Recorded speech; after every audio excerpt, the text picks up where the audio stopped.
But instead, look at the defense react to that. They're thinking, there goes 14 again, and then Lucky sneaks out behind. Florida State beat Virginia Tech by 20, 34-14. Welcome back to Sanford Stadium in Athens, Georgia. To dial that one up. From the goal line here, DeAndre Moore knocked down to the 10. This place going crazy. Sam Metropolitan, the All-State bus, which you're good at. That's the All-State bus. Well, after we're going to go back to the SEC Championship. We're going to use tonight and go back to Atlanta. Fourth quarter, gutsy call there. And now, once again, after a touchdown, completely surprised as Texas. Cash Jones jumps on top of it.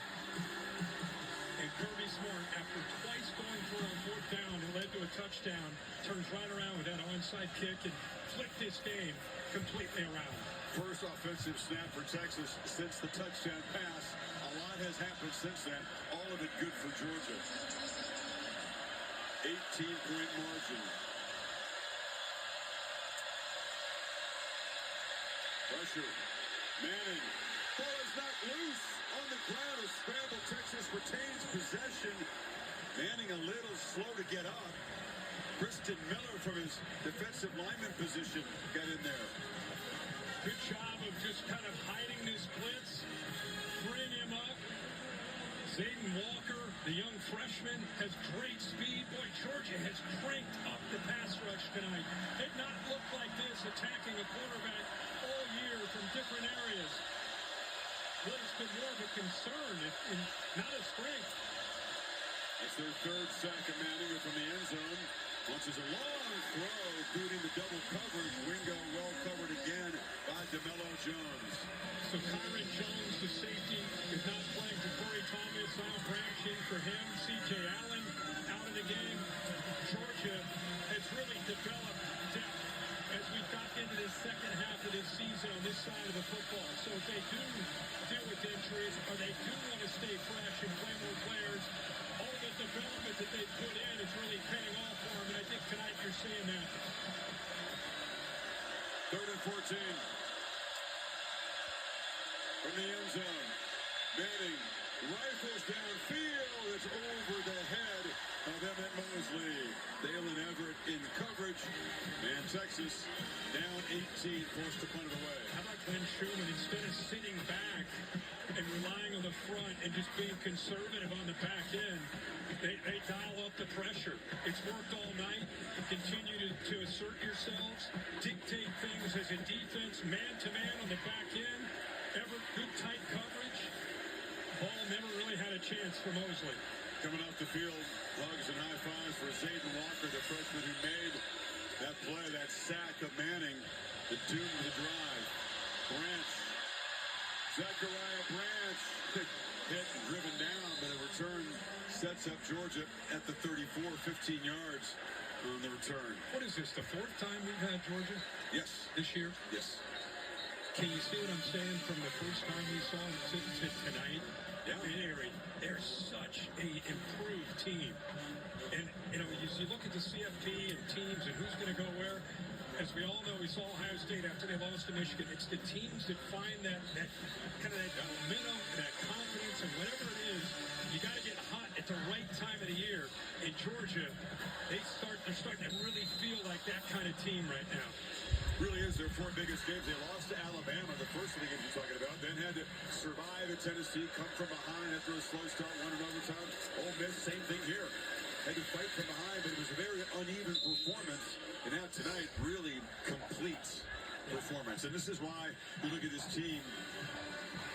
They've kind of been almost in the back burner in this conference. It's been A&M, it's been Alabama. But here come the Dogs. And do you really want to see this team opposite your favorite team in the bracket? Because they're going to be there. They're a virtual lock by winning this game. They're going to be somebody's problem in the postseason. Yeah, and I think really, you know, we know what Kirby Smart. We know what he's all about. But I think you have to give his coordinators and his assistant coaches and his players a lot of credit for this development and the buy-in as they've dealt with injuries and they've dealt with their own adversity.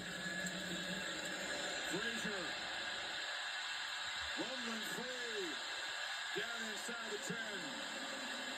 If you're wondering First and goal. Side would need some help to get to Atlanta. Bama would have the tie-break edge head-to-head. Chris, real quick, I got to give Mike Bobo's son, Drew 74, some credit here. We haven't really talked much about him. Gets up to that second level, kind of walls it off, opens that up. The entire offensive line, as they've rotated a couple of different bodies in there, serious continuity against a very talented and physical Texas front. And that time, Bobo, who's kind of the anchor there in the middle, really good job there climbing up to that second level against those backers. Trying to really wear Texas down. It hasn't been a dominant running performance from the start, but they've built momentum there. 122 rushing yards to 15 for Texas when you factor in the sacks. You know, I thought when they lost Colby Young a few weeks ago, I really wondered, other than London Humphreys, who was going to be that guy that could win one-on-one matchups with length. You figured Noah Thomas would get his chance because he's similarly built at 6'5", 205. And there's Colby Young. And now you're finally starting to see Noah Thomas these last few weeks, and again tonight, becoming more and more confident. I think Gunnar Stockton becoming more confident in him as you look big picture down the road. Second and goal. Bell. Thomas had never really clicked for him at A&M. Obviously 6'5", terribly gifted, wasn't able to have the kind of season he hoped for. Didn't set the house on fire here in Athens when he first got here, but as you said, has begun to really step into his role. Whoever plays Georgia in the future, and Texas knew this, they talked to us about it, you better be ready to set the edge of your defense. You better be ready with corners and edge players, because these jet sweeps, quarterback run out on the perimeter, the quick throws to Zachariah Branch and Dylan Bell, they really love to make you attack you on that outside and then work back into the middle. Hard claps from Stockton doesn't get Texas to jump off, and now they have to spend a timeout. Just in a timeout for a minute. But the Longhorns had to take it. Finishing touches on a dominant performance here tonight against Texas. We'll be right back on either side.